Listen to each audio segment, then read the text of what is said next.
Ce jeudi 29 mai 2025, Richard Gasquet s'apprête à fouler, peut-être pour la dernière fois, la terre battue de Roland-Garros.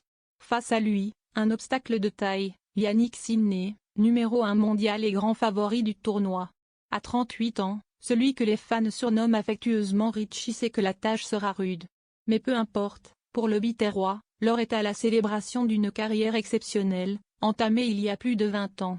Le public du cours Philippe-Chatrier lui réservera sans aucun doute une ovation à la hauteur de son parcours. Car au-delà des résultats, c'est aussi pour sa constance, sa fidélité au circuit et sa personnalité discrète mais affirmée que le tennisman est aimé. Un dernier baroud d'honneur face au jeune prodige italien, avant de tourner une page du tennis mais en dehors des terrains. Richard Gasquet a aussi dû affronter un tout autre type d'adversité, celle de l'opinion publique. Comme de nombreux sportifs de haut niveau, ce dernier a fait le choix de s'installer en Suisse, notamment pour des raisons fiscales.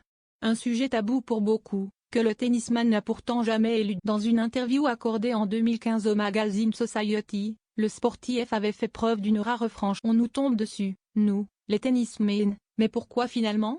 Parce qu'on vit en Suisse? J'assume. C'est un débat sans fin. Quand j'aurai fini ma carrière, je rentrerai, comme ça, on arrêtera de me gonfler.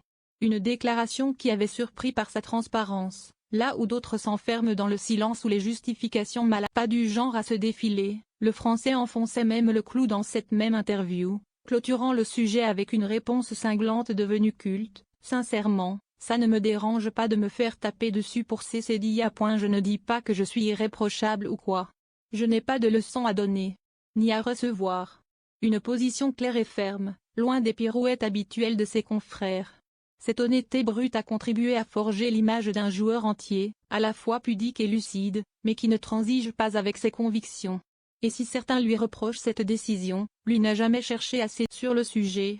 Ce dernier rejoint d'autres figures du tennis français comme Jo-Wilfried Tsonga, qui avait lui aussi fini par assumer publiquement son choix de résider en Suisse. Être parti en Suisse, c'est une chose que je peux regretter pour ma carrière de tennisman, mais en tant qu'homme non, je suis heureux comme ça, a-t-il avoué.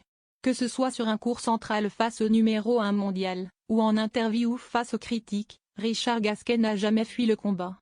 À Roland-Garros, ce jeudi 29 mai, c'est un adieu au tennis qui se joue, mais sans doute pas un adieu à la parole. Si l'homme est discret, il a prouvé qu'il savait quand parler.